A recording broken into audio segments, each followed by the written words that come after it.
What I did in the book, I wanted to bring the 1,000 days to life by putting faces, voices, emotions to all the wonderful data and statistics and the things that Lucy's raising the clamor about and banging the doors in Congress and everywhere else to pay attention to these issues.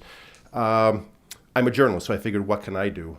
I can tell stories and hopefully tell the stories of moms and children in the 1,000 days.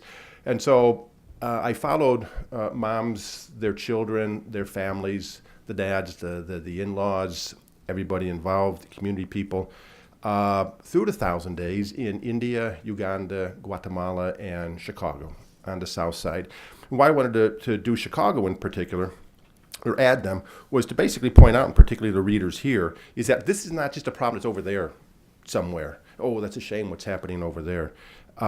It's also vital for us. All the issues that Lucy's talking about, the breastfeeding issues, everything, so important also for us here. And then a lot of the statistics, and we saw them again in the launch of the Global Nutrition Report by IFPRI and other organizations just a couple of days ago.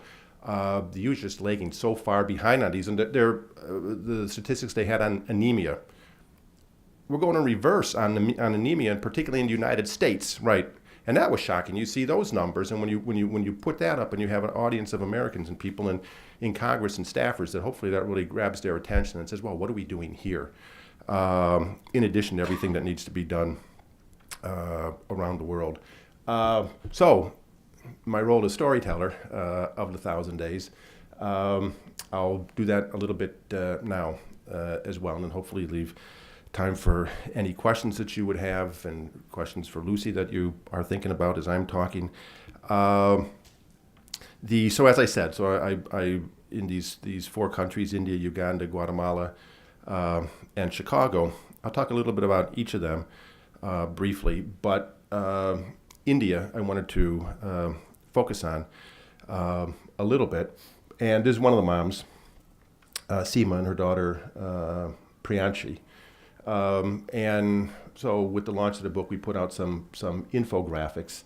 My wife took the pictures. I mean, when you're looking kind of I think looking in the eyes and the searing nature of that, and kind of that gets you into the soul of people, hopefully, that's part of the storytelling that goes along with it. So there's a lot of the photos, there's some in the book, but there's a lot more kind of on our sites at the Chicago Council.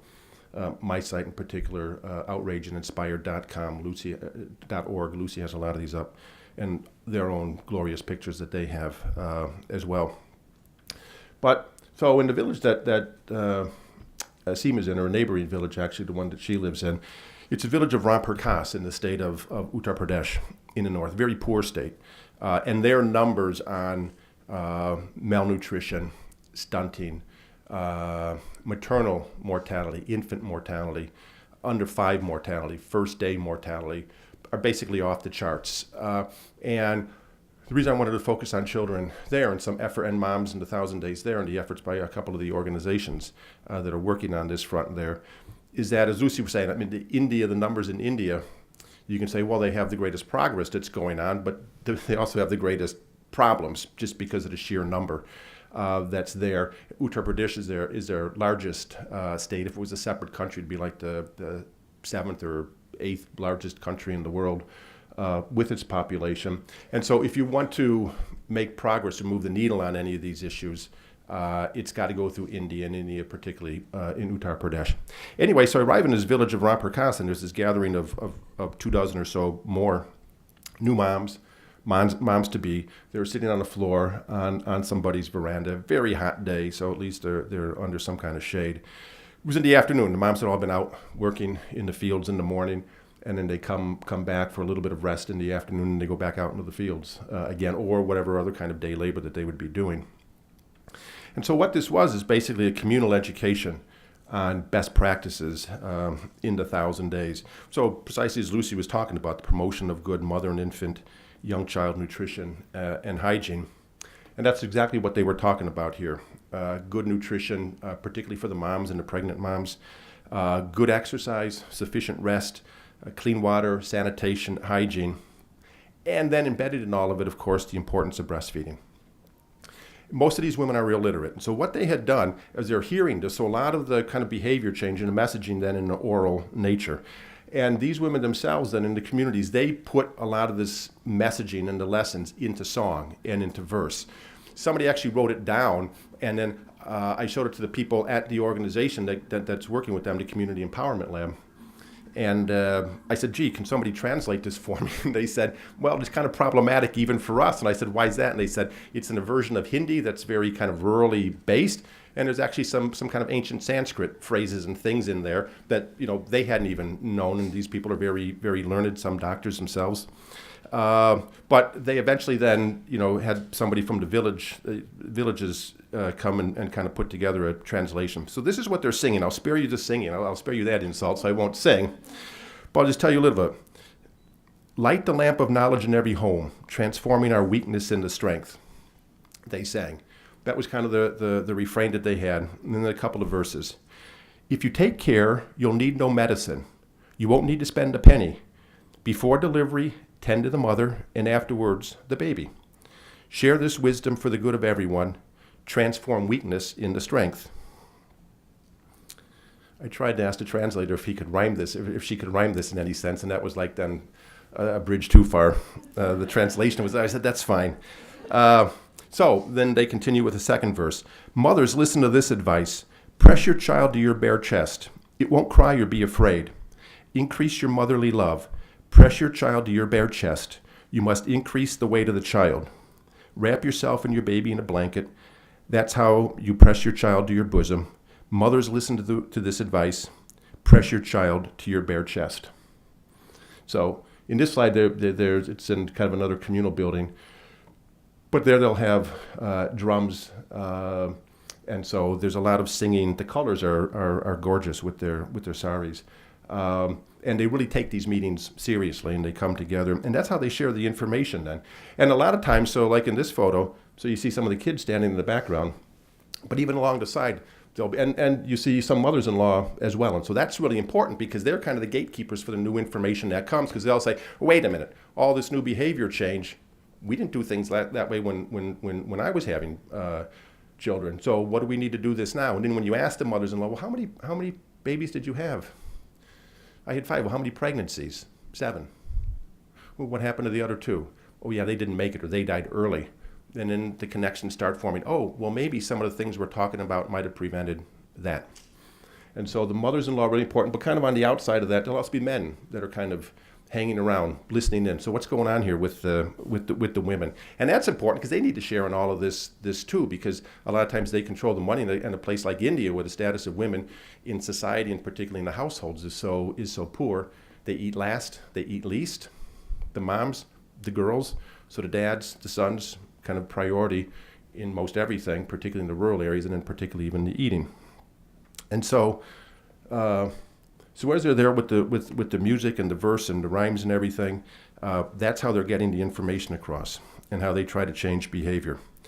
And it was really important on breastfeeding. So the whole notion of having the baby close to the chest, of swaddling the baby, of this immediate breastfeeding, because I was asking, so why that messaging is so important in particular? What behaviors are you trying to change? The tradition and custom in many parts of India, but particularly in this area, the rural area of Uttar Pradesh, the custom was to discard the first breast milk, which includes obviously the antibodies-rich colostrum. It was seen as impure, as dirty, as part of the afterbirth. So kind of the whole process of cleansing whatever evil spirits that may be there after the birth of the child. It was routine that the child was basically taken away from the mother after birth. They would then, the midwives and the birth attendants would tend to the mother. And the babies, a lot of times they would say, would just be kind of put off, left on their own, either on a table, perhaps sometimes on the floor, not even swaddled or clothed in any sense. So hypothermia became a great big problem. They were discarding the first breast milk and the colostrum, which then is a great fortification for the immune system. They were having a lot of infections, problems with the immune systems that were causing a lot of sickness and infant and first day mortalities. And so that was one reason. and this practice behind the extremely high infant death rates in that area of India. It was upwards of 80 to 90 per 1,000 live births, many of them happening on the first day. So that's an astronomical number. But so a lot of this being done by this organization I mentioned, the Community Empowerment Lab, and what they were trying to do, it was an organization that was founded by an Indian doctor, Vishwajit Kumar, who had been studying and working at Johns Hopkins University here in Baltimore. And he started getting involved in this program, or heard about it, that there was possibility for this program funded by the Gates Foundation and others. And so he went back to India, and he said, I wanted to work at these problems at the source, not treating people. He was thinking at one stage, well, I'll be a surgeon. And then as he was studying public health and communal health at Johns Hopkins, it was like, okay, well, that's kind of treating the problem once it's there and manifest. I need to go to the source. And then this opportunity comes. He says, now I can actually go to the source and back home, where he had kind of been around these issues as a child, growing up, and what he had learned early in medical school.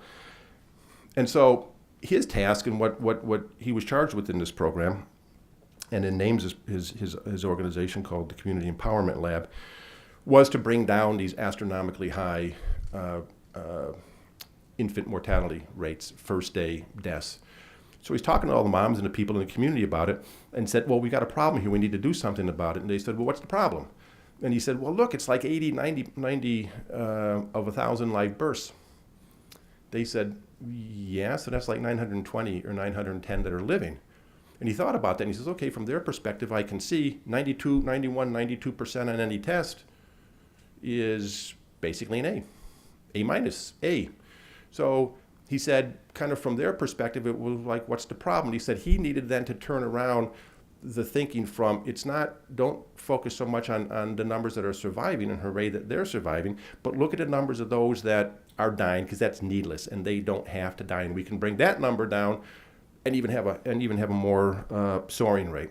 So what he tried to do was then combine kind of the customs that they had and the traditions, and not be somebody, even though he was Indian himself and from the neighboring state of Bihar, to basically come in and say, oh, we got to change all these things, and here's what you do. He said that's not going to work. You had to kind of mesh these new, more modern day medicine ideas into what their cultural beliefs were. And so then a lot of that was coming through this. But what he also said was, what they started to do was his notion, his idea, and his imagery then to get this message across, particularly to the moms and the mothers-in-law, and whatever dads would be lurking around the side to see what's going on. He and his staff of what they would call their field workers, that are frontline workers, which were kind of whatever, a lot of them young women. They were the most educated in the community, some with a high school degree or some almost a high school, that they had gone through high school or completed high school. And they would go around either walking or on bikes or little motorcycles to all the villages and basically recording in all these places who's pregnant, what's the state of the pregnancy, the stage of the pregnancy, and then follow the children through time. So they developed a method that they would basically hold up their hands with their fingers spread wide. And this was the messaging. They would tell the moms, and everybody gathered, there are 5 secrets to success. 1, love.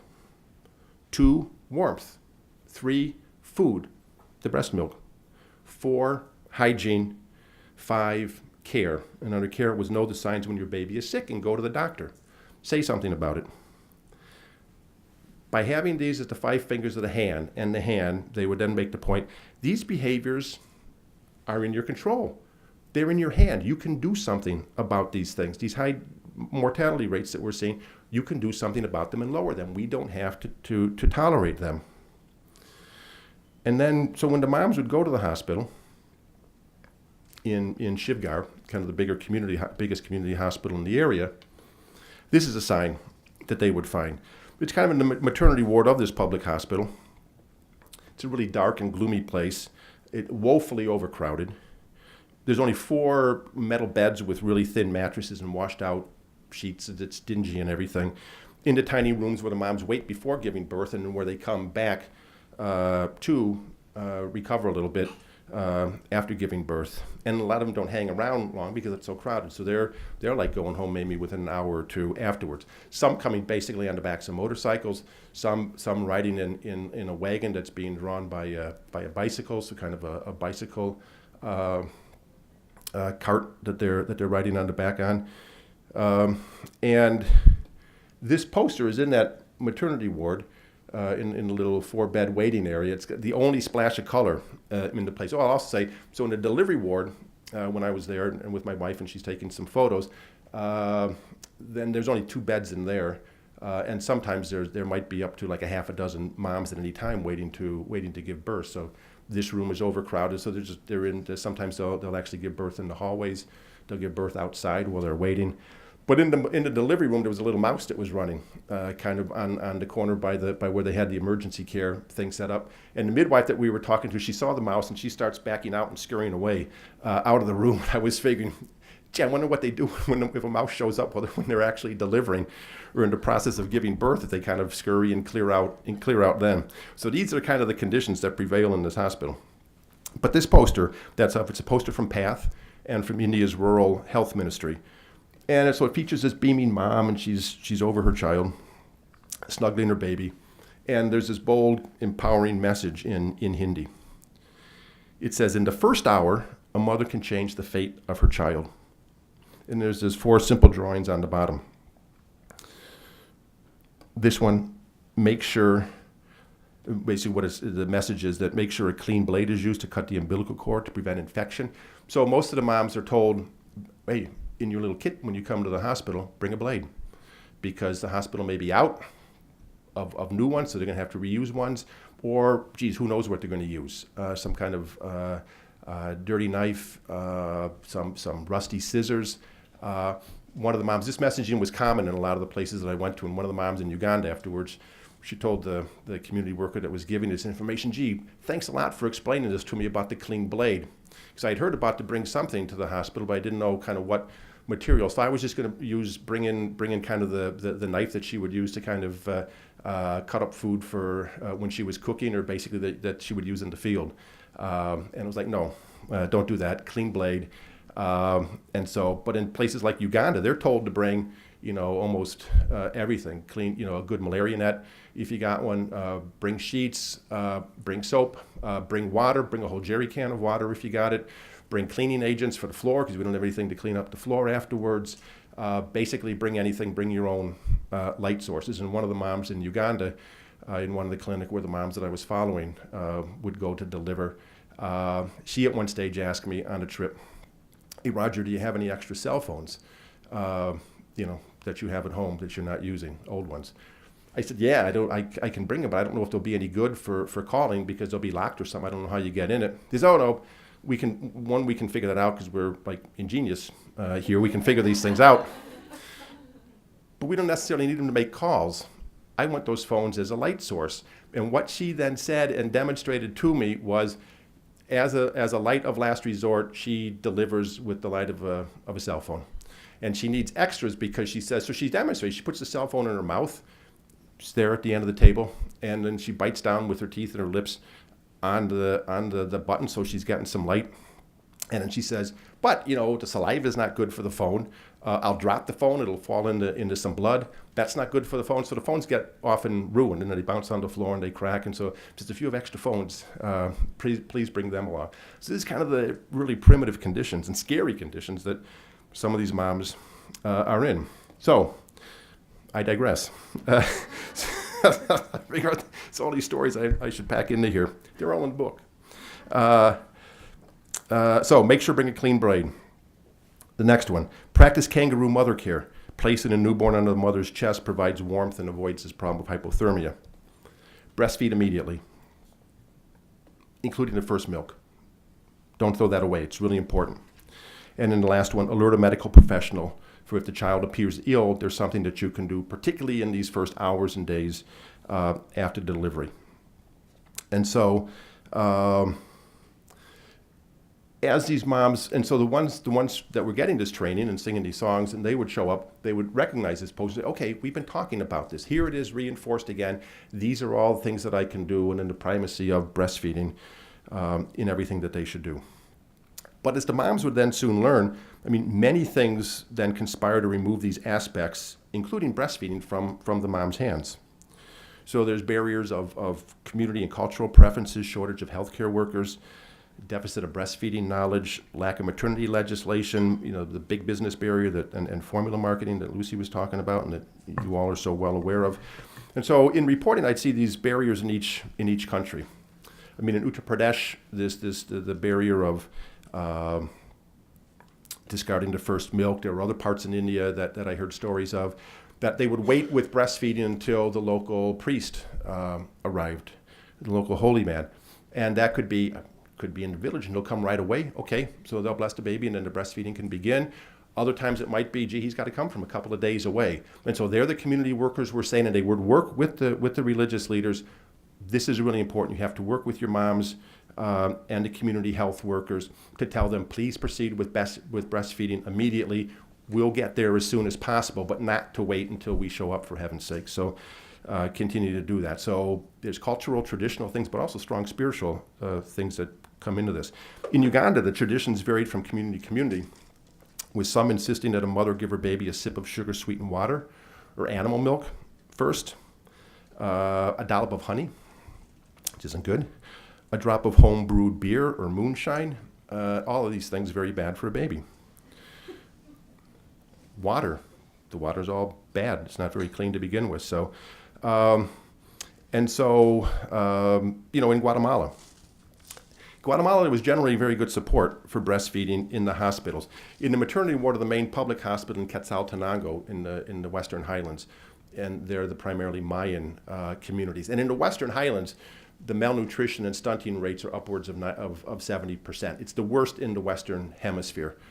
And Guatemala City is a 2-hour flight from Miami or Houston. It's that close to us, and they have such disastrous malnutrition and stunting rates in those places or in pockets of the community. But in this hospital, the public hospital, so most of the moms would go there to deliver. I noticed in the hallway of the maternity ward, was always a long line of women there lining up for what seemed to be a glass of water or tea, because there was like a teapot that was set up on a stand. I said, gee, what's in there? What's so special about that? I said, oh yeah, it's really special. That what was in there was a special elixir from, I think it's the Ixput plant, that would help induce the breast milk. And so they were all very interested in that and believed in kind of the properties of that plant or root that was then in that tea or water that they were drinking. And so really good there. And then the breastfeeding, the images of breastfeeding all over the hospital, and the nurses trained for that. And that hospital was pretty far along the way to becoming a baby-friendly hospital. But then they were knocked back because of a lack of funding and staffing problems, or being able to send the staff away for training and things. But they were pretty much at the stage of, formula out of the hospital, where we're really emphasizing breastfeeding.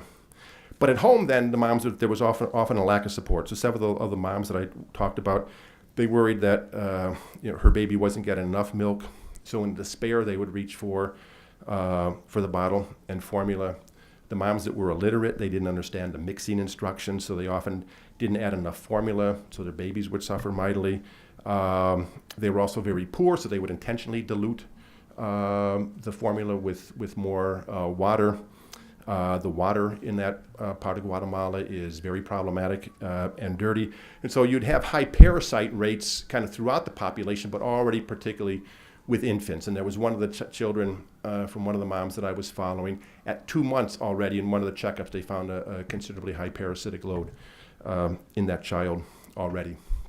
And then in Chicago, one of the moms, Jessica, she's a teen mom. She became pregnant as a sophomore in high school. She wanted to breastfeed. She had a doula from the Ounce Prevention Fund. They were talking about it, about the benefits of breastfeeding, and kind of the encouragement then during her pregnancy. After she delivered, it was a long, strenuous labor. The room was crowded with her family, well-wishers, and then she fell asleep. And when she awoke, she wanted to breastfeed, and she pushed a buzzer for assistance, but none of the nurses came. No one came. She pushed the buzzer again. Nobody came. And the baby was with her, and she thought, okay, the baby probably needs to eat. And pressed the buzzer again. Still no response from the nursing staff. And then she kind of looked around, and she noticed that on the tray next to the bed, there was a bottle of water and a little sachet or a packet of formula powder. She pushed the buzzer again. Nobody came. Frustrated. Figured the baby needs to eat. She mixed the formula, and the baby took to the bottle. And she later learned that her daughter had also been breastfed by a nurse had been bottle fed by a nurse when she was sleeping. She then subsequently tried to breastfeed, but it was having problems latching on, and figured, it's easier. The baby's already kind of comfortable with the bottle. She kind of retreated, and then throughout the time then of the 1,000 days when I'm talking to her, she often regretted that she did that there was lack of support in the hospital. That hospital turned out to have the lowest newborn breastfeeding rate in the city. It was basically about only 10% of the moms leaving that hospital were breastfeeding when they left the hospital. So contrary to the poster, there's so many forces that can dislodge the breastfeeding decisions from the hands of a new mother. So just at the end, I just wanted to say, again, to reinforce what you all know and what Lucy was talking about, then breastfeeding being this essential component in the 1,000 days, in all these practices of behavior change, as this wonderful movement that Lucy leads spreads to all these places, and the importance of the 1,000 days and your aspirations for your child, and universally, all the moms, all the dads in the book. During the time when the moms were pregnant, I would ask them, or shortly after birth when they had the little child in their hands, what are your aspirations for this child, your dreams for the child? Every one of them, every place that I was in, good education, the best education that's possible. Then to make this bridge, and this is why I think the 1,000 days is so brilliant in its concept, is you then make the connection between that, this is your aspiration for the child, your behavior, what goes on in these 1,000 days is then so important for laying the groundwork for that to be achieved. And that already those aspirations are being fulfilled or dashed in the 1,000 days, as Lucy was mentioning, the stunting and the debilitating nature of the mental and the cognitive and physical stunting, and that these 1,000 days are the most important period of individual human development really came across in my reporting, and in seeing that good nutrition is so important for that. And so what I kind of determined was, as I'm doing this, and I guess as Lucy said, 1 in every 4 children in the world today is stunted. 1 in every 4 children in the world today is stunted. It's gobsmacking. You want to smack your head and say, what are we doing to ourselves? It's an astonishing, incredible number. It's about 170 million children in total that are stunted. Here's the impact. A child who is stunted and severely stunted is sentenced to it's basically a life sentence of underachievement and underperformance. And that sentence is usually rendered by the time a child is 2 years old or 3 years old, or by the time they're coming to the end of the 1,000 days. That means diminished performance in school, lower productivity and wages in the workplace. Stunted children become stunted adults. More health problems throughout life. Stunted, malnourished children have a higher propensity to chronic diseases later in life, diabetes, heart problems, non-communicable diseases. And that, as I said, that life sentence is most often rendered by the time a child is 2. And it's largely the result of this debilitating mix of poor nutrition, unclean environments, and lack of caregiver stimulation during the days. So again, 1 out of every 4. What's wrong with us? Just at the end, I just wanted to summarize a little bit of the cost. The impact of stunting, of child malnutrition, it's like you have a pebble and you throw it into a placid pond. Throw the pebble into this pond, and all these ripples start emanating from the point where the stone or the pebble enters the water. And eventually these ripples cover the whole pond, and then they wash up on the shore on your own feet. Stunting impacts all of us. A stunted child in Africa, a stunted child in India is a stunted child for all of us. We all bear the cost of this. These ripples go from the individual, and we've heard about those impacts, to the family. A family with a stunted child, probably stunted children, makes their climb out of poverty that much more difficult, of the added cost of healthcare, of the lower productivity of these children. It's basically one less full-wage earner that's going to be in the family as this child grows up, and the parents, particularly in the rural areas and the poor households, so dearly depending on that. It then extends to the community, because where there's one stunted child or malnourished child, there's going to be more. What does that do to the labor pool and the productivity of that community, the competitiveness of that community, of that country? As we said, some of these countries now, under the Scaling Up Nutrition program, are starting to measure the economic cost of malnutrition and child stunting. That's why it's so important that the finance ministers are in the room listening to this, because it's, my God, what else are you spending money on if you're not spending money on this? Because Ethiopia estimates that it might be 16% equivalent of their GDP that is lost by childhood stunting and malnutrition. Uganda and Guatemala, about 5 or 6%. India, maybe upwards of 9%. The ripples continue then beyond the country to entire regions and continents. India, South Asia, Sub-Saharan Africa, they both estimate, and it's in this new Global Nutrition Report, 11% GDP equivalent in those countries lost every year because of childhood stunting and malnutrition. You ask yourself, why do some places in some pockets in the world, some neighborhoods, some regions, some countries remain poor? It's because their kids are getting off to a lousy start in life. They have horrible 1,000-day periods. Chicago, Mayor Rahm Emanuel had said, Lucy, at that conference that we had when the Scaling Up Nutrition was launched in the United States in the 1,000 Days event, I'll never forget this. He's talking about Chicago being the first large city to be mapped for food deserts and the impact of that then. And as you were asking, even on the health of the mom. So somebody who's a pregnant mom who's living in a food desert, what's her access to fresh foods and vegetables and all these nutrients that are so important for them? And he said, yeah, okay, so food deserts, yes, they have a nutritional and a food access component to them, but where I see a food desert, I see an opportunity desert. For where there's a food desert, there's a jobs desert. There's a health desert, there's an education desert, there's an infrastructure desert, there's a security desert. At the time that I was following these moms through the 1,000 Days in Chicago, the violence was escalating dramatically. And you could see that, the impact on the mom. So there's Jessica, who was in high school. She was keeping a diary and writing notes to her unborn child before her delivery. In there, she's writing about what kind of world am I bringing my child into, and the worries about, this child getting caught up in the violence. And she's writing, don't hang out on the streets, don't join gangs. You want to be known? Be known for doing good in school. Go to college, everybody will know you in this community. You'll be one that has the opportunity and gets out of here. That's how you become known. Stay out of gangs, stay off the street, stay out of jail. She's thinking about that already, and then we all know the impact of toxic stress and what that does for the growth of the baby, and then for the psychology of the mom, and then for the care afterwards. And then the final ripple, basically to everybody in the world, again, why the World Bank is so active in this. Their estimates are that it might be 2 or 3% of global GDP, several $1 trillion a year lost, compared to what, the $70 billion that they would need to be spending on some of these things. It's like, I don't know how many economics classes you need to take to understand that's not very good, right? We spend this. We don't have to have this big loss. It's loss in kind of the expenses of healthcare cost from the diabetes, from the heart disease, from the lower productivity, the lack of global trade that's out there. So this is something that affects us all. And just finally, do I let her slide on here? Oh, okay. We're back to Seema. She's breastfeeding. She's taking the heart. The baby is swaddled. Priyanshi. So these are all big numbers that Lucy was talking about, that I was just mentioning. This ripple effect, it just grows and grows and grows as the ripples spread from an individual stunted child. The cumulative toll. These are big numbers, but perhaps the greatest cost of malnutrition and stunting are immeasurable.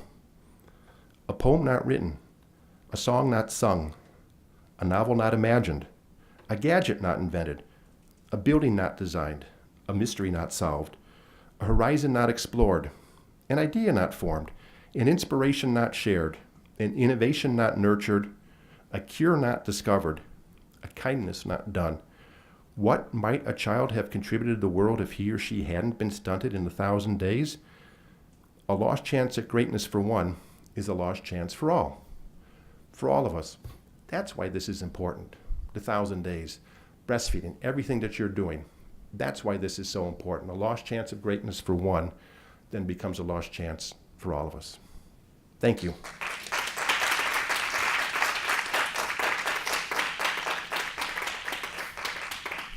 So any questions before the mad dash to the airports or our woeful metro system? We actually have about 50 minutes. And, Oh, we're early. We're expediting. We've got, until 3 o'clock when we said we would end. So we've got some time for discussion. We've got time for questions here. So. Also questions about journalism. We had some discussion at lunch about that. And journalism role in this, or kind of the bizarre debate that's, that crop up in this age of instant messaging. Ruth? Well, I was struck by the picture that you had of India with the families, with the older women, the in-laws and everybody like that. Our mothers in our communities like Detroit and Chicago tell us, I have no support system. There's nobody there to help me. Did you find that in Chicago? I did, yeah. They were both, as I said, mentioned part of they were working with Ounce of Prevention and Metropolitan Family Services in Chicago, that I think's been active for like 100 years under various kind of iterations of the organization. And these moms, and Jessica in particular, was really, at first she didn't want to have like anything to do with them and figured, she was like 16 years old, what do I kind of want to sit around with a bunch of older pregnant ladies? She was going to be a younger pregnant lady. And then, they kind of talked about it more, and she said, well, I got a lot to learn. And so what I found kind of with moms all over the world is that I think perhaps the most common craving during pregnancy worldwide is for knowledge, for education. And particularly whether it's the first child that you're pregnant with or whether it's child 2, 3, 4, 5, well, what's new? What can I be learning? Particularly Sosima, this is her third child. What can I do for this one that I haven't done for the others? If they hadn't breastfed the others or they were throwing away or discarding the first colostrum, they pay attention to, well, now how's this child developing? And if the child is doing better, they figure, oh, it's because I was breastfeeding. I was breastfeeding from the beginning. There's all sorts. I took care of myself better during pregnancy. And so you would see that. So there's some stories in the book, particularly in Guatemala, of these changes. Not necessarily have to be from one generation to the next, but from one child to the next inside a family as the mother then becomes aware. But really important of what you're saying. So to have this knowledge, so this searching for this knowledge, but once you have, so knowledge is power. So the Community Empowerment Lab. The knowledge is power, but without the ability to put that into play, without the support from everybody around you to put that knowledge into play, this knowledge becomes a burden. Well, well, go ahead. Well, I was just going to say, in terms of what can we do, and in India, the family, extended family, is supportive of the mother, encourages the breastfeeding. Are we doing that here? No, I don't think so. And so that needs to be more done. I think like home visitation seems to be really, really important. The doula programs, they're in the houses, so kind of if not weekly, then certainly a couple of times a month, in the houses with the moms, hopefully with other family members. So both of the moms in here, they're talking about Jessica, her boyfriend Marco, during her pregnancy. He was listening to some of the talking from the doula, and she said, he always had like oranges around for me to eat. And he kind of insisted that I eat oranges. He said, I like oranges, but then I was eating like too many oranges. And so it was like, Marco, kind of enough with the oranges. And it was like, okay, well then there's something else. Remember what she was telling us about? Quintana, one of the other moms, she was really impressed when she had, she was trying a new recipe. So it was pork chops, fried pork chops, and instead of doing it with cream and butter as she usually did, she did it in raspberry balsamic vinaigrette. And she said, so she talked to her boyfriend and her dad, her brother, her son. They were kind of all living together. And she said, okay, so this is something new we're going to try out. And she said she was really encouraged because they all said, oh, this is really good. We should try it again. She says, well, we're trying to eat more healthy. Okay, we should do that. And then she was impressing on them, hey, if you're cooking for us, make sure you incorporate vegetables. And so the doulas would talk about that. We can tell the mom, here's what you should do. But a lot of times when they go home, they're not the ones who are doing the cooking. They're not the ones who are doing the shopping. They'll be the ones going to the WIC store, but they're not the ones doing the shopping. And maybe it's her mother that's doing the cooking. And they're probably cooking for, maybe 5, 8, 10 people in the house. So they're not kind of tailoring that for, here's the need of my daughter who's pregnant in the family. And so, You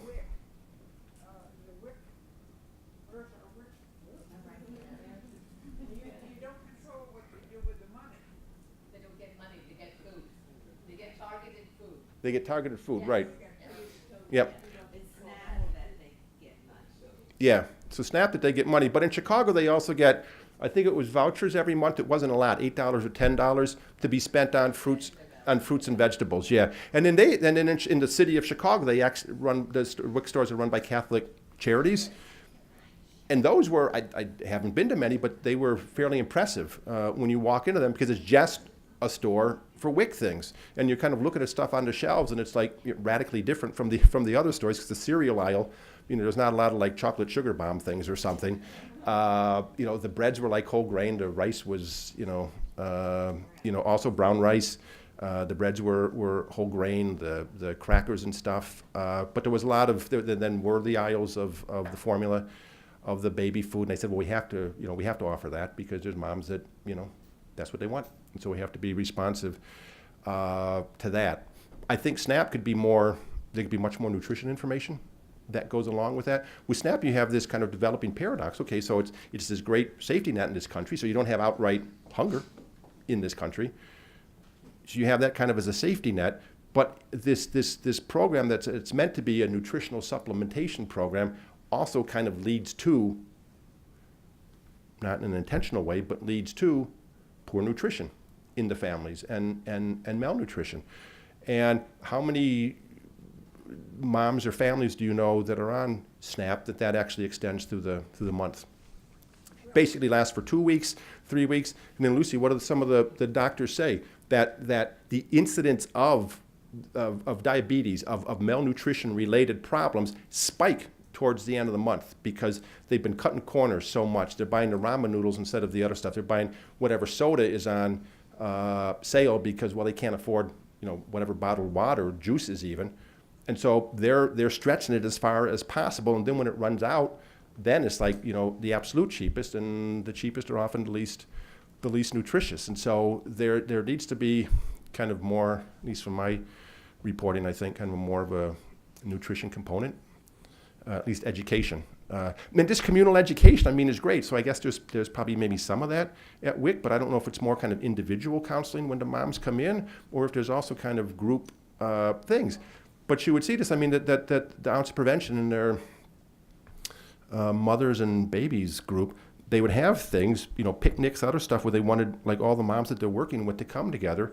Maybe they're working with 50 or so. There might be 5 or 6 that show up with these. Transport's a problem, distances are a problem, the time is a problem. So what I saw, this barrier to this communication and putting the communications into play, is that poverty, no matter where you are, and particularly then in our communities, urban or rural, poverty becomes this very potent trump card on anything that's going on, any kind of communication change strategy, behavior change strategy, everywhere that I went. I think it was even Seema that said it, or her sister-in-law Sanju, who lives on the other side of the little stairwell here. They were pregnant at the same time. They delivered within 2 weeks of each other. Became handy for my narrative following of those two moms. Discussing them, and it was like, okay, yeah, I should eat fruits and vegetables. And he said, yeah, I know that. I hear that. She said, and I heard this in Guatemala and heard it from the moms in Chicago, do you know how expensive apples are? I said, apples? I know they're not the most nutritious thing, but they're good. And I checked, and then the community workers from the community empowerment license, I said, yeah, apples. I've heard that a couple times. What's the deal with that? And she said, apples at the moment are 150 rupees per kilo, so that's 2.2 pounds. The average day wage of day labor in that part of India was 100 rupees a day. A day and a half wages for a kilo of apples. And then the mom said, say we buy apples. We bring them home. The dad eats the husband eats the apple. The kids eat the apple. And she said, the apples. What kind of a mom am I to say, no, that's for me during my pregnancy. You can't have these. Certainly not going to tell my husband what he can or can't have, because he's usually in most places giving her the money to buy these things. And he'll say at the beginning, apples, you bought apples. What for? Don't eat apples, well try them. So then he'll have them. And it was the same thing in Chicago, Jessica and Quintana, price of apples, oranges at various types a year, other things. The cultural forces that they're also up against. Somebody else was standing back there. Did they wander out already? Or, oh, sorry. Okay, thank you. Sorry for making you stand. Sorry. I'm from Chicago, so if anybody wants to talk about Chicago, I'd be happy to. Also, in terms of home visiting doula and breastfeeding care counselors, that's what we do, and I think it's really important. But I wanted to share a story about we train young mothers in Chicago in one of our projects to help other young mothers with breastfeeding, and one of the assignments that we had them do was attend either a breastfeeding or birth class. And it was really interesting because none of the classes that were available, one, they were all on the north side, Mhm. and these are young mothers that live south, and none of the classes were culturally appropriate for them. So that just speaks to what Right. we talked about earlier about having appropriate resources. Yeah, absolutely. So as one sees with the gatherings in India, if everybody for the most part is illiterate, to hand out papers that say here's how you should do things. I mean, you can have kind of drawings in there, but then it's like, well, what does this drawing mean? So they put it in a song. They get instruments around, so it becomes kind of a fun thing, because otherwise, then somebody then talking to them, well, they can understand that, but it's, again, you've been working all morning long. It's 100 degrees, 90% humidity. Somebody's droning on at you, right? It's like, how much of that are you gathering in? So there's music, song, and it's a little, bit of something that's uplifting, at least for them, in their midday break from the fields. Yes, sorry. Your wife is an amazing photographer, by the way. Thank you. The I'll pictures tell her are that. really Yes. lovely. Thank and you. it did kind of take me back 36 years, because I did a lot of work in the villages in India before I came here.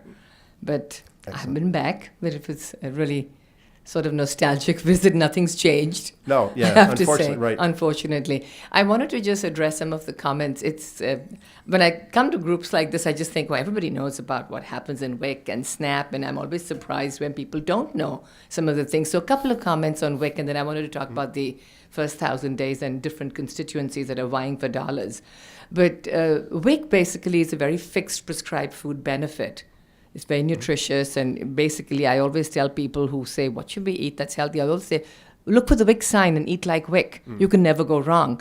And then to your point, when you talked about SNAP, or what used to be called food stamps, yes, that is a cash benefit, and yes, you can buy pretty much a variety of products, and they can be unhealthy and so on and so forth. But there's a lot of education around SNAP that goes out, and there's lots of dollars being spent on what's called SNAP Ed. And in certain communities, the WIC program is working very closely with SNAP. And in fact, in Los Angeles, we have developed a specific flyer in California. Everything is Californiaized, so it's called CalFresh. That's what SNAP is. And so we actually have a flyer that says WIC and CalFresh better together, because our family is all qualified to be on SNAP. And so we can kind of work with them and show them that you first use your WIC checks and you buy all the healthy foods plus the $10 worth of fresh fruits and vegetables. And then you use your SNAP dollars to buy and fill up your market basket with the things that, A, you don't have enough of in the WIC program, like fresh fruits and vegetables. $10 doesn't buy you much. But then use it to buy the other protein foods. You can buy chicken with it, and then you can make a whole meal. And so that's sort of the education that's happening in some places, which really makes it a little bit more feasible for families to eat healthy, eat longer and healthy. And of course, we do all of this education about how awful sugar-sweetened beverages are, and we kind of don't like juice either, because we're all dietitians. Yeah, exactly, right. But having said that, the other thing I wanted to just You also mention do is- cooking classes. Yes, we do. We teach them, we give them recipe books, we talk about kids in the kitchen, all of that. Good, because that's Yes. one of the things that I found in all the countries too. And it was, so you'd see it in Guatemala, and they were like, the lesson on the day that I was there was cream of potato soup. Oh. And it was like, the moms were taking notes, and it was like, I was thinking, I don't know how exciting this is to write about this. It's like a cooking lesson for potato soup. Then I asked the moms, well, how would you usually eat potatoes? Just boil them. Right. ate them with the tortillas. But we had never thought about combining them before. And I said, really? And they said, yeah. So that became revolutionary for them. I think then the same thing is also in parts of the U.S., or probably vast areas of the U.S. Just the cooking classes are really important. Well, I'm sure you've also noticed in all of your work and research that people don't really cook as much as they used to. So again, the group of people who are cooking are sort of a different level of people than who are on the WIC program. And one of the lines that's always stuck with me is you really have to convert groceries into food. Because, yeah, you can buy groceries with the WIC program, and yeah, you can eat cereal on the go, but a lot of the other things have to get converted. And even beans, how do you make beans? I'm so surprised when people are like, I don't know how to make beans. It's a lost art. So absolutely, we've really got to work in that medium also. The point I wanted to make about the different constituencies in California, we have Governor Brown, and he's put a lot of money now, finally, into some early childhood education. So early literacy is a big focus. And there's a huge constituency that says, you got to start reading early, got to start reading prenatally, got to read every day. So critical for your child's future. There's a constituency that talks about childcare. Got to have childcare. They don't have affordable childcare. Where are you going to leave your kids? It's not only got to be affordable, but it's got to be good quality, because you can't just leave a child alone. You've got to stimulate them, interact them, don't put them in front of the TV. There's a breastfeeding group. We've got to do this. The 1,000 Days kind of brings us all together under one umbrella. But I don't think it's as well done everywhere. And that's really regretful, because sometimes we're out there fighting each other for scarce resources, and we become our own enemies. And so people look at the breastfeeding people and they call you names because that's all you want money for. And we, instead of really realizing, wait, this is this child, this is our future. So I don't know what your thoughts are as a journalist, and what can you help us with? Yeah, basically just tell the stories about this, and so and Lucy can talk about this as well. You're absolutely spot on in terms of both domestically and internationally of kind of all these competing interests. There's so many things that need to be done that go into this and the thriving of a child and everybody getting off to a good start in the first 1,000 days. So I kind of see, what's really important, and again, it should be self-evident, because there's so many things in the 1,000 days that are just so obvious, right? And it's they're no-brainers, but in practice they're revolutionary and they're radical, even though they're so simple, because the people aren't thinking about them or they're not being put into play. And so, but in the 1,000 days, then you find that, well, nothing's simple because of all these other aspects that are there. So I think it's really important for kind of this integrated development in development practices. I've seen it so often abroad, and then now that I had been looking at things more in the United States as well, that, and I hate this phrase, kind of silos, but I use it for lack of kind of any other imaginative thing that comes to mind, but kind of everybody, off in their own sphere and what they do. And hooray for what you do, that's great, but and congratulations for schools for putting medicine in hospital in clinics, or digging wells or doing something in agriculture. That's all great, but you have to realize where you fit in this bigger spectrum of everything that's needed. And I think that's what 1,000 Days is so valuable, that it kind of creates this new prism that you have to look at development through. Otherwise, are you making as much progress as you can? So with the Millennium Development Goals, progress on some, but then people kind of saying, well, how come we're not making progress on others? And so if you look, well, one of the holy grails of development has been getting children universal primary education. Let's get children into primary school. Well, hooray, you can get them to school, but if you haven't taken care of all these things in the 1,000 days, particularly with all this development Louise was talking about in utero already, where so much stunting already starts happening, what ability do these kids have to learn? And once they do get to primary school, hooray, they're in primary school. Are they actually cognitively able to learn? And then in Chicago, I'm thinking, maybe that's one of the forces behind kind of failing schools in the United States. Yeah, okay, there's problems with teachers, there's problems with infrastructure, God knows on the curriculum side. But how prepared are the kids to learn once they get there? And in Chicago, at the time that I was following and the Consortium to Lower Obesity in Chicago's Children in Chicago doing reporting on this, that I think it was what, one of every 4 children entering Chicago public school system in kindergarten were already overweight or obese.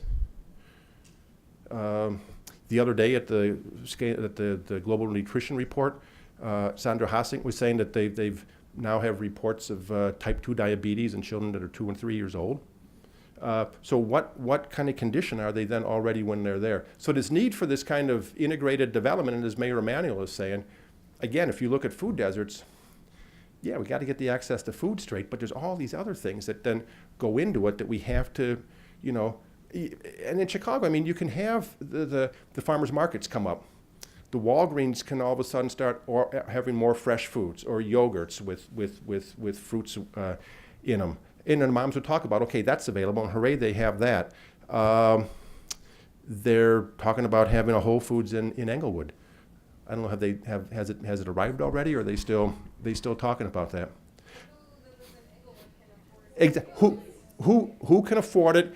And in some instances, how can they even get there? Because what they may say, okay, this is now here, food desert broken.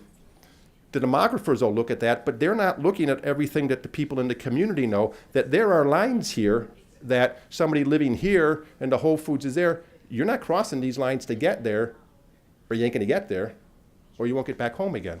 And there's the transport difficulties, there's the pricing difficulties. So, yeah, precisely. And so there's all these things that then go into that. So you can say, check the list, broke the food desert. No, you haven't, unless you kind of understand all those things.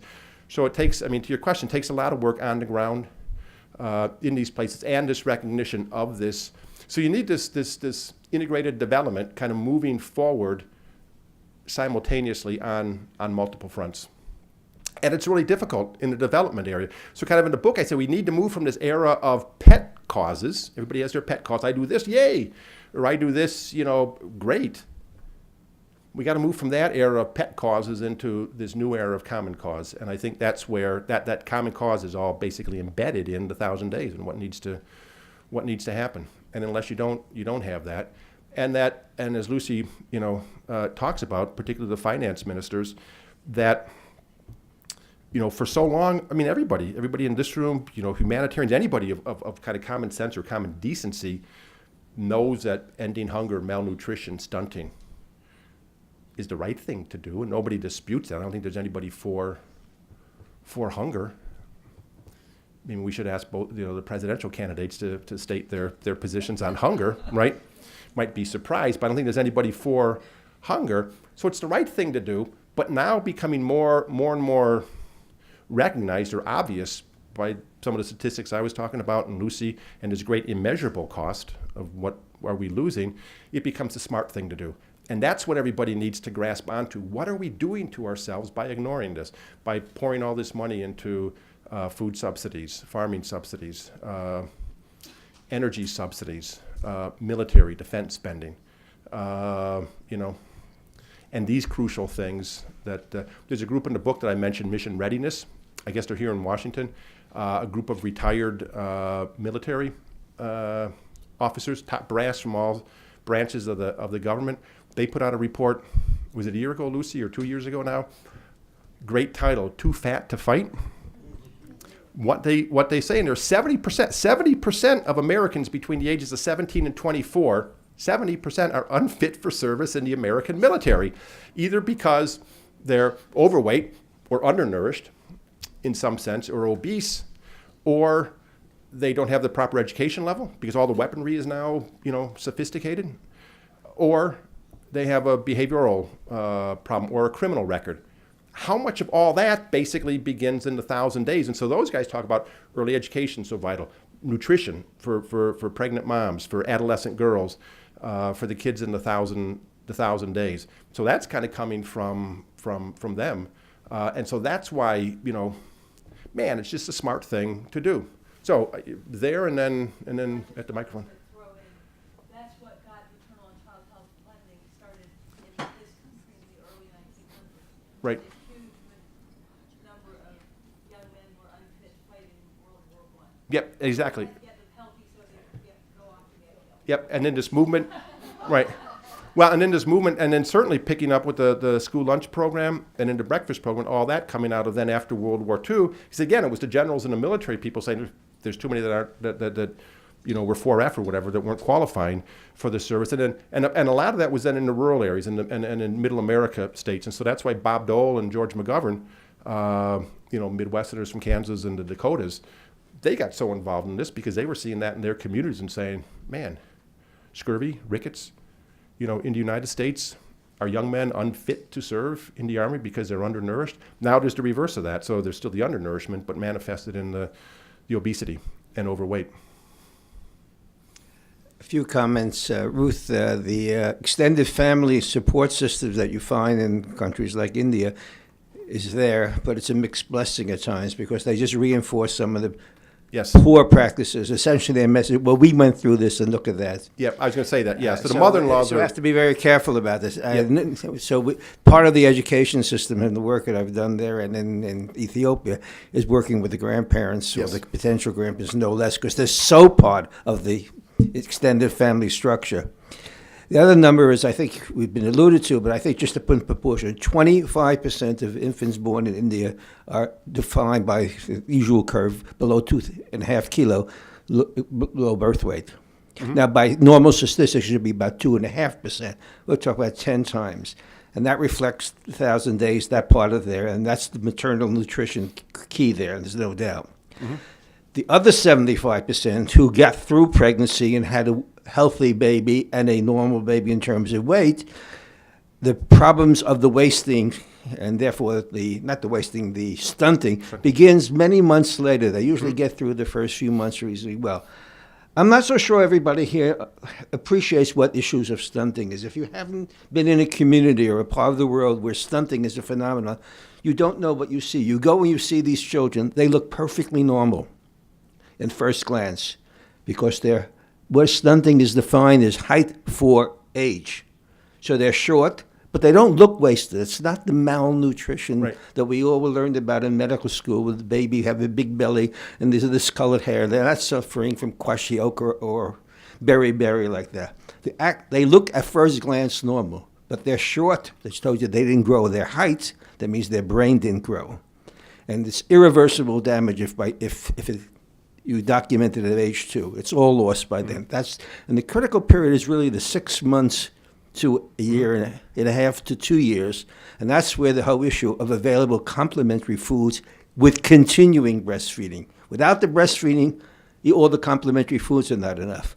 But only breastfeeding without the appropriate nutritional content won't do it. So you need that combination, and that's the challenge. Yep. And it's sort of two different populations. The ones who are damaged already in utero is a problem in and of itself. That's the worst group, the ones who are low birth weight.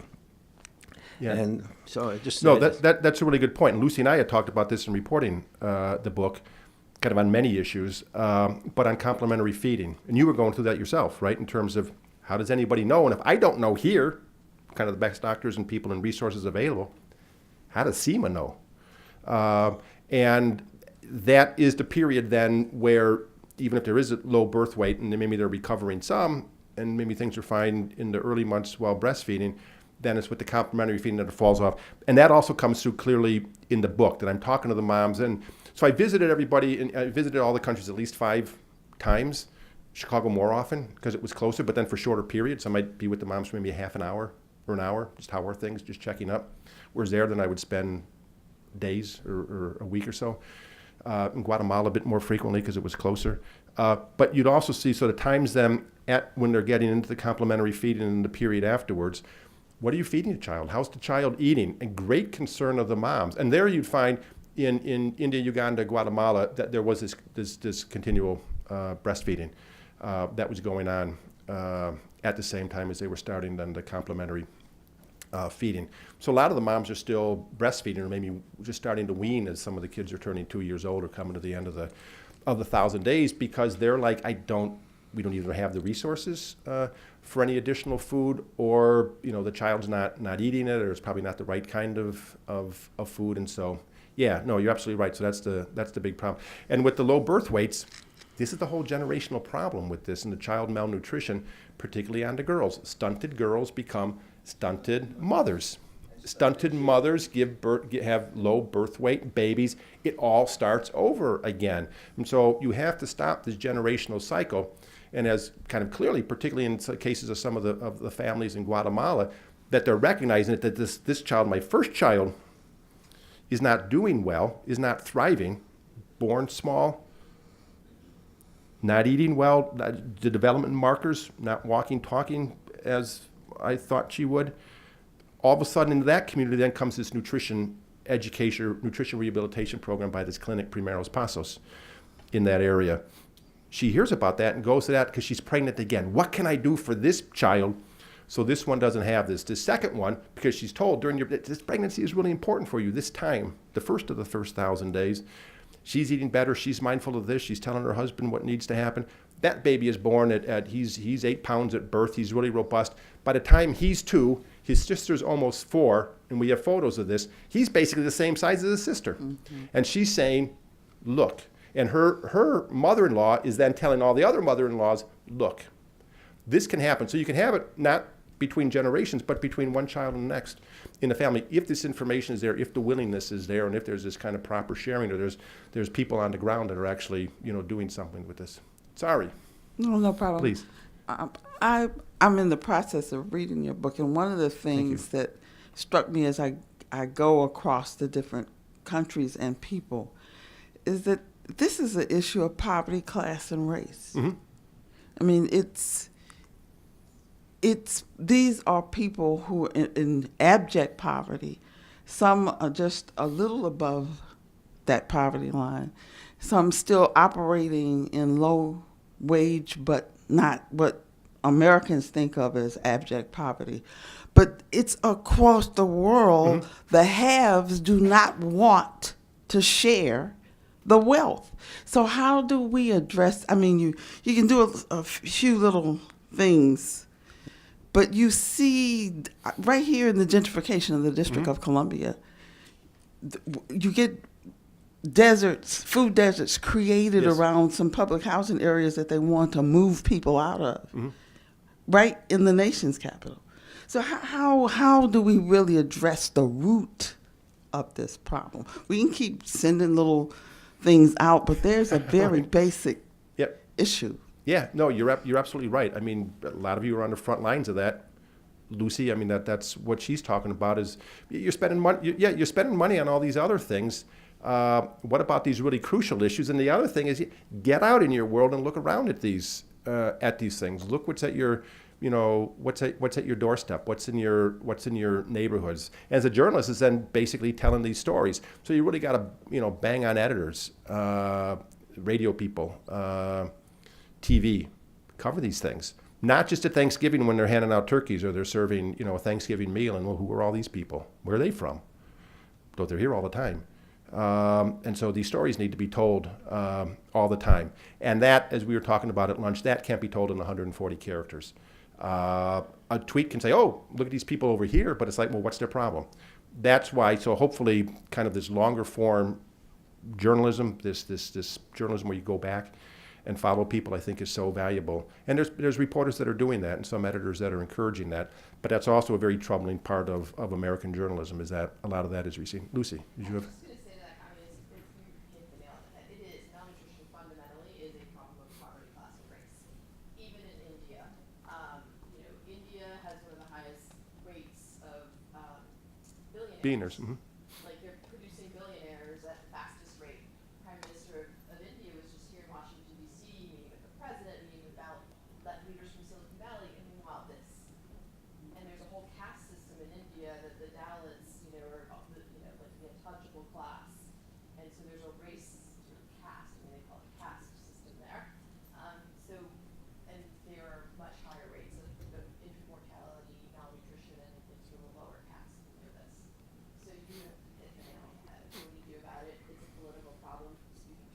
Right. And it's also then, you have to have these billionaires then see what this is doing to their prospects. Yeah, they've become billionaires in this situation, but the future growth of that country, and that's why this is important to all of us. Where are the economies that are drivers of our global economy? China, India, other emerging countries. If they have this horrible problem that's kind of eroding the underbelly of what needs to do, and I don't think it was Modi, it was the prime minister before, who was talking about for us to have this great growth. Yeah, we're great in the high-tech schools and the creation of billionaires, but to continue fueling this economy that we want to have and to continue growing, we need the craftsmen, the artisans, the plumbers, the electricians, kind of everybody doing that kind of work, and you need a certain education to do that. And the people and the cast that those people would be coming from, if you're stunted already, particularly cognitively in that time, how long are you going to be in school? How can you study these things? So these people all have to realize this is it really impacts them, and they just can't ignore it. But I guess it's like the thing with the robber barons in our country and kind of in the Industrial Revolution. I mean, all this stuff was going on, and then there was all the kind of the poverty, the race, the class issues that were just spreading, kind of below all this that was happening. And it just takes decades and then centuries sometimes to overcome all that. But that I think is one of the motivating and moving parts of the 1,000 Days movement, and what Lucy's doing and what all you are doing. I mean, to basically address these things at the root, because it's just going to get worse. And what are we doing to ourselves? So you basically have to. I just feel like grabbing people and shaking them sometimes and say, "Well, you pay attention to these things." So thanks for your question. So my whole mantra as a journalist is to outrage and inspire. Outrage. What are we? For 1 in 4 children in the world are stunted. What in God's name are we doing to ourselves? And the impact, that it has for all of us. And then to go forth and raise the clamor, and hopefully people pay attention. So thank you.